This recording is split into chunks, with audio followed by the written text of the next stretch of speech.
Hello, my name is Glenn Dyer, and you are watching a Dyer-Situation. Today I'm seeing HACKSAW Ridge. It's a movie with Andrew Garfield, who was the last Spider-Man. So, apparently it's about a military doctor who has to save a bunch of his, what's the word, the other people in his platoon, but refuses to kill anybody to do it. So,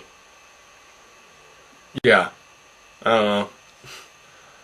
Sounds slightly interesting. We'll see how it goes. Wonder if Andrew Garfield can do it. I don't know. Yeah, that's pretty much it. I don't have much. And I'm back. Well, half of it was good. The half that didn't involve Andrew Garfield as much. Like, honestly, I'm sure he's a nice guy, but if you took this movie and you somehow edited out all the scenes with Andrew Garfield in it, you'd have a nice, if not very well narratively structured movie. But with him, it kind of balances out into mediocre. As I said, I'm sure he's a nice guy, but God, in this movie especially, he is such a shithead. I hate looking at him. I hate his face. I hate the way he acts. I hate the way he was directed, too. How do I describe this? So, I mentioned before the movie's about a conscientious objector joining the army in World War II or whatever. Becomes a medic. Yeah. Anyway, how do I describe this? So, the scene that really stood out to me in terms of just how god-awful Andrew Garfield was in this movie was at the beginning, where he meets his love interest at a nursing studio, right? Or not studio, at like a little hospital. Okay. And basically he goes to the hospital after saving someone from a car accident, and then he's just looking around the hospital, and you know, I just got the feeling, oh, okay, this is where he gets into medicine or something. And then the groaner happened, where he's just looking around, and then it focuses in on the one woman in that area, and I'm like, oh god. That's not his fault. His fault comes up when he starts talking to her, and he goes, hi. She goes, hi. It's like, the army recruiter's over there. I'm not with the army recruiter. Okay, but this is where we give blood. I'll give you blood. I gave that man a belt. I want my belt back. I'm not exaggerating. He was saying it like that. It was so creepy. Like, I'd be afraid. I know this is the 1940s, so it's before the whole, like, child molestation scare and all that, so they behaved a little differently, but goddamn! Like, that was some creepy as hell, and he doesn't get any better about it. Throughout the whole movie, even in incredibly dramatic scenes, he ruins it with his half grin that he almost perpetually has on. Hugo Weaving plays his dad, and at one point he's in the dining room, like, talking to his kids, and he's having this Oscar-worthy performance describing the horrors of World War I, and then it cuts to Andrew Garfield's face going, and it totally ruins the moment. It's so bad. Everyone in this is great. Hugo Weaving is amazing in this. I wish the movie was about him. Like, all the other people in this core are great. There's a really great thing that I want to mention later, but Andrew Garfield just totally ruins the whole thing. Like, I thought in Spider-Man that the whole problem was just the direction, but I guess just on his own, he's not that good. Just sad, but I don't know. But if there's anything worse in the movie besides Andrew Garfield himself, it has to be Andrew Garfield's hair. You heard me, his hair. Why? This is the 1940s we're talking about. Almost all guys have crew cuts or some variation of that. And Andrew Garfield is walking around at this time with his 2016 pompadour hairdo. And it is hilarious looking. It is completely out of place in the whole movie. The only reason I can figure for why he has that stupid hairdo in this time period is because his agent said, "No way, man, the hairdo's part of him. You can't get rid of the hairdo." It is the most ridiculous thing. They have to frame the camera around it because it goes up several inches. And it looks silly. He's in the freaking army. Everyone around him has hair about this long, shorter.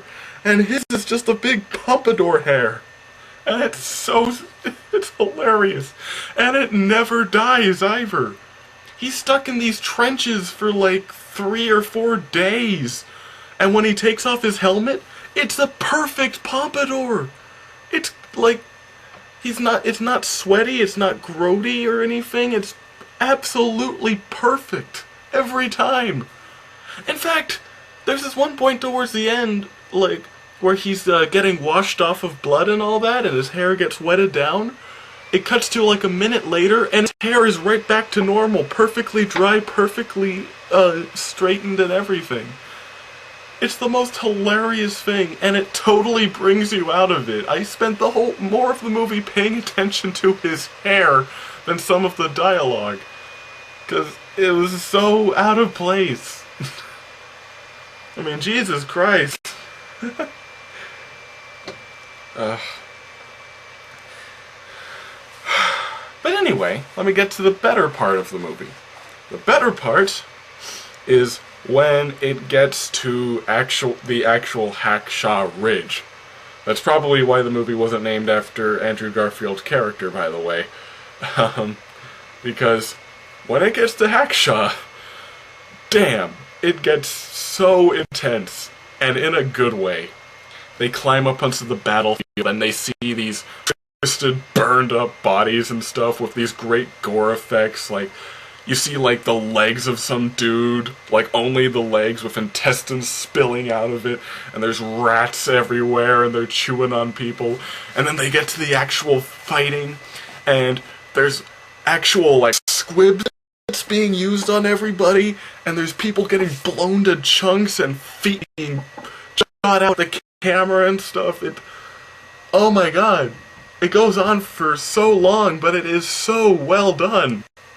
It's almost the Mad Max Fury Road thing where you'd think like just a continuous battle would get boring, but it just keeps getting better. Just so much more fighting, and it's all super gory, and it's super like amazing looking. And it might sound a little out of place in this movie about a conscientious objector who refuses to kill and all that, but honestly, it probably helps that point. Because, like, you can't make a movie... It's kind of a mixed message if you make a movie about how war is bad, and then all you show is people getting kind of dirty, and maybe specks of blood on their face. This movie, it goes freaking hardcore. Like, people get wrecked. Almost to obscene levels. And towards the end, almost racist levels. Did I mention this movie was directed by Mel Gibson?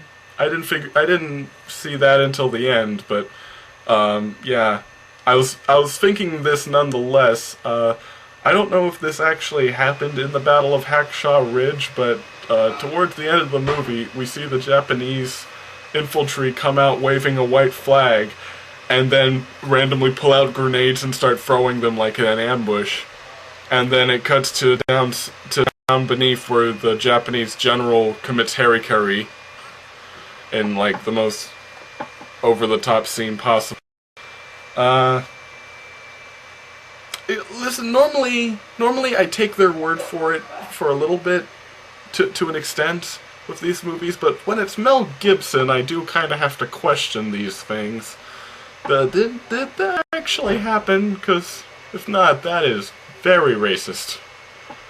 I mean, like, admittedly, like, the Americans aren't shown as saints or anything. Like, Andrew Garfield lowers down a whole bunch of soldiers, including a couple of Japanese ones, and one of the army guys says, "Oh yeah, he lowered down a couple of Japanese ones too. Neither of them made it." And, he says it kind of explicitly that they kind of let them die, but, still, he didn't exactly show an American soldier going down while desperately eating a Big Mac or something. Like, it's... It's a little over the top on the Japanese side, so... if that didn't happen, I could understand you being very offended by that. So, yeah. So basically, in conclusion, the first hour of this is kind of boring, it's ruined by Andrew Garfield's performance, whatever drama was in there. But the second half is kick-ass. So, and it's a 2 hours, 15-minute movie, so... yeah, I don't know. You're gonna kind of have to judge that for yourself. Maybe buy it on DVD and just cut to the battle part, because that is awesome. I get the feeling that Mel Gibson maybe just like had this great idea for a big battle scene and just made a movie around that. Because, damn, that was good. That was really well done. So, yeah. I enjoyed it, yeah. So until next time, I'm Glenn Dyer, and you have been watching A Dyer-Situation.